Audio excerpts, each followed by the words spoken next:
I woke up angry. Again. It was the third time that week. My phone had buzzed at 6 a.m. with a message I didn't want to see. And before I even got out of bed, my chest was tight, my jaw clenched, my mind already spinning through a dozen imaginary arguments I'd never actually have. I sat there on the edge of my bed, staring at the floor, and I realized something that scared me. I wasn't in control of my own mind anymore. My emotions were, my reactions were. The world outside was pulling the strings, and I was just reacting. So I made a decision that morning. I was going to try something extreme, something ancient, something that promised to give me back control. I was going to live like a Stoic for 30 days. And what happened by the end of those 30 days? I didn't just change my mornings. I changed the way I saw everything. The Stoics were philosophers from ancient Greece and Rome. Men like Marcus Aurelius, Epictetus, Seneca. They lived thousands of years ago, but their ideas feel more relevant now than ever. They believed in one simple truth. You can't control what happens to you, but you can control how you respond. They practiced discipline, emotional control, rational thinking. They didn't chase pleasure or run from pain. They accepted reality exactly as it was, and focused only on what they could change, which was themselves. Living like a Stoic doesn't mean being cold or emotionless. It means being calm in the storm. It means not letting your feelings control your actions. It means waking up each day and choosing your response to life instead of being dragged around by it. And for 30 days, that's exactly what I tried to do. I set up a challenge for myself, a set of rules I had to follow every single day. No complaining. Not out loud, not in my head, not even in a joking way. Every time I wanted to complain, I had to stop and reframe it. I started journaling every morning. Just a few lines. What I was grateful for. What I could control that day. What I needed to let go of. I practiced silence. I stopped filling every quiet moment with noise, with podcasts, with music, with scrolling. I let myself sit in stillness. I worked on not reacting emotionally to things. When something annoyed me or frustrated me, I paused. I breathed. I asked myself if my reaction was helping or hurting. I let go of trying to control outcomes. I stopped obsessing over things I couldn't change and poured my energy into things I could. I avoided distractions. I deleted social media apps from my phone for the entire month. I stopped checking the news first thing in the morning. I woke up early, 5:30 every day, no snooze button, no negotiating, and I didn't touch my phone for the first hour after waking. That first hour was mine for silence, for thought, for presence. And every night I reflected. I wrote down what went well, what I struggled with, and what I learned. These weren't random rules. Each one had a reason. The Stoics believed that complaining was poison. It trains your mind to focus on what's wrong instead of what you can do about it. Seneca said, "We suffer more in imagination than in reality." When you stop complaining, you stop feeding that suffering. Journaling was a practice Marcus Aurelius used every day. His book, Meditations, was literally his personal journal. Writing forces you to slow down. It makes your thoughts visible. It turns chaos into clarity. Silence is where wisdom lives. Epictetus said, "We have 2 ears and 1 mouth so that we can listen twice as much as we speak." In silence, you hear yourself, you notice things, you stop running. Modern psychology backs this up too. A study from Harvard found that people who practice mindfulness and emotional regulation show increased activity in the prefrontal cortex, the part of the brain responsible for decision-making and self-control. Another study, published in the Journal of Personality and Social Psychology, found that people who focus on what they can control report significantly lower levels of anxiety and higher life satisfaction. The ancient Stoics didn't have brain scans, but they understood the mind better than most of us do today. The first week was brutal. I didn't expect it to be easy, but I didn't expect it to be that hard either. On day 2, I was sitting in traffic completely stopped, late for a meeting, and the urge to complain was so strong it almost felt physical. I wanted to curse, I wanted to honk, I wanted to text someone and vent, but I couldn't. So I just sat there, and I noticed something. The frustration didn't go away immediately, but it had nowhere to go. It just kind of hovered. And then, slowly, it faded.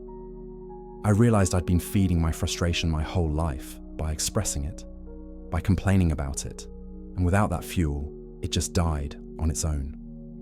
On day 4, I woke up at 5:30 and immediately wanted to go back to sleep. My body felt heavy, my mind was foggy. I reached for my phone out of habit, and then I remembered. No phone, so I sat there, in the dark, in the quiet, and it felt uncomfortable empty, like I was supposed to be doing something but I didn't know what. I made coffee. I sat by the window. I watched the sky turn from black to deep blue to soft orange, and I realized I hadn't done that in years, just watched the morning happen. By the end of the first week, I was exhausted, not physically, mentally. It turns out that controlling your reactions takes energy. A lot of it I'd spent so many years just reacting to everything, letting my emotions run wild, that actually pausing and choosing my response felt like lifting weights with my brain.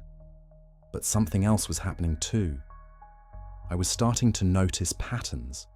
I noticed how often I reached for my phone when I felt bored, how often I complained about small things that didn't matter, how often I tried to control things that were completely out of my hands.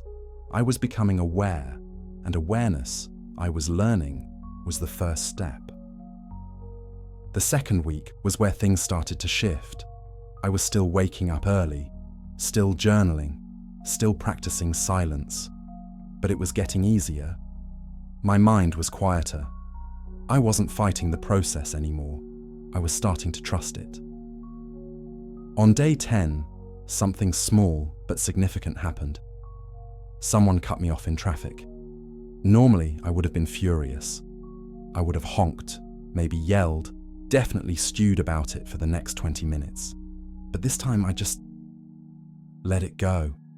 I didn't even have to force it. It just didn't bother me. And I remember thinking, is this what inner peace feels like? It wasn't some grand enlightenment.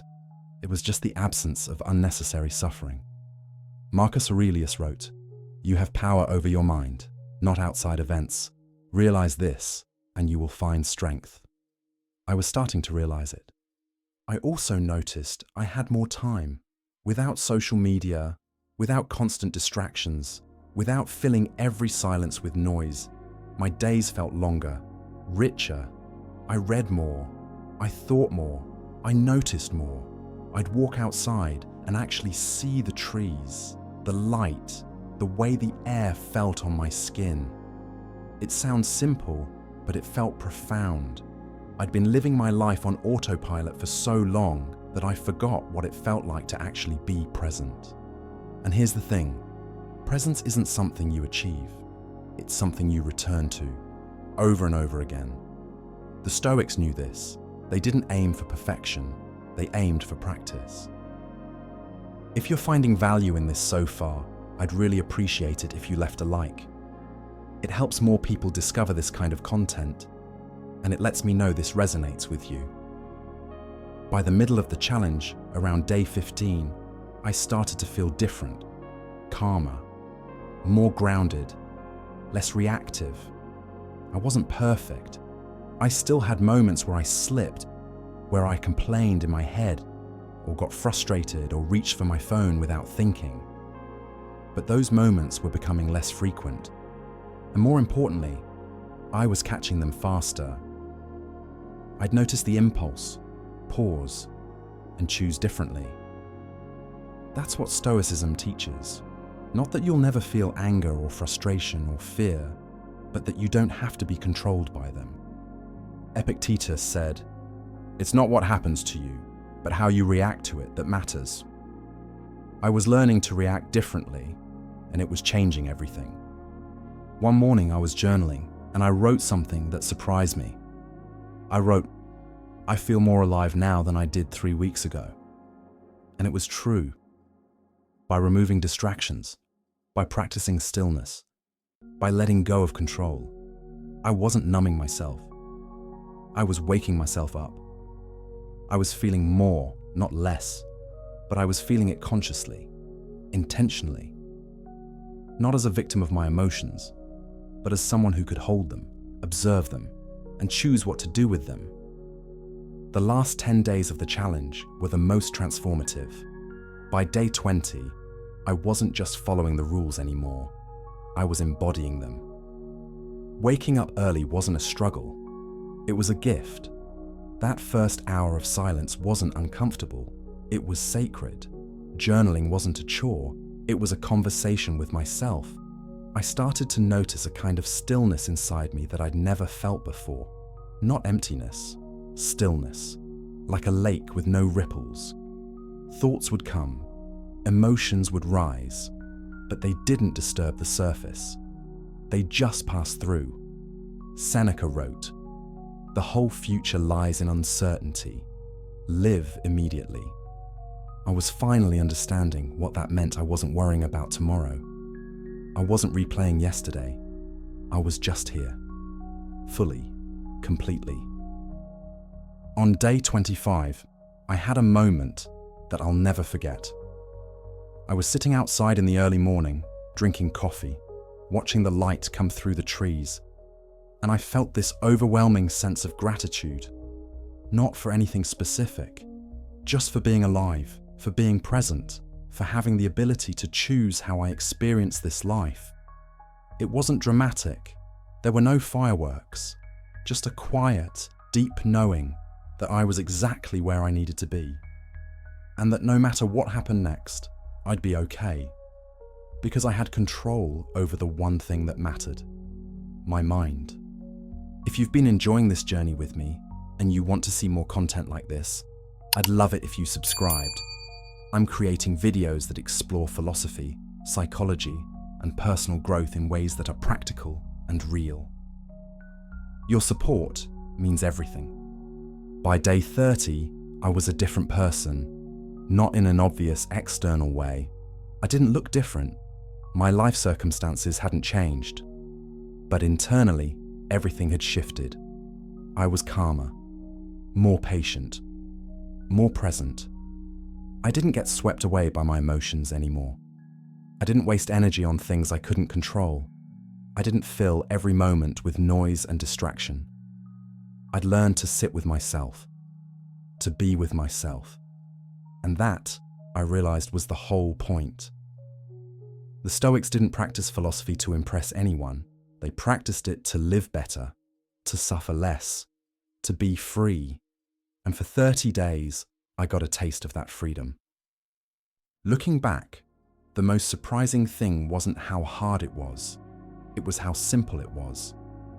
The rules weren't complicated, the practices weren't extreme, but they required something most of us aren't willing to give: consistency, attention, honesty. The Stoics believed that philosophy wasn't something you studied, it was something you lived. And living it, even for just 30 days, taught me more than years of reading ever could. So what did I take away from this? First, that most of my suffering was self-inflicted. I was the one choosing to complain, to react, to obsess over things I couldn't change. And once I stopped doing that, the suffering stopped too. Second, that presence is a practice. You don't find it once and keep it forever. You return to it, again and again, every morning, every moment. Third, that silence is not empty. It's full of clarity, full of peace, full of everything you've been too distracted to notice. And finally, that you are not your emotions. You are the one who experiences them, and that distinction changes everything. I'm not going to pretend I'm a perfect Stoic now. I'm not. I still have bad days. I still react sometimes. I still get frustrated. But I have tools now, I have practices. I have a way back to center. And that's all you really need, not perfection, just a path. If this video resonated with you, I'd love to hear about it in the comments. Have you ever tried something like this? What's one Stoic principle you want to practice? Let me know. And if you found value here, please consider subscribing. There's so much more to explore together. 30 days of living like a Stoic didn't make my life perfect, but it made me free. Free from the tyranny of my own reactions. Free from the need to control what I can't. Free to be here, now, fully alive. And that, I've learned, is the only freedom that really matters.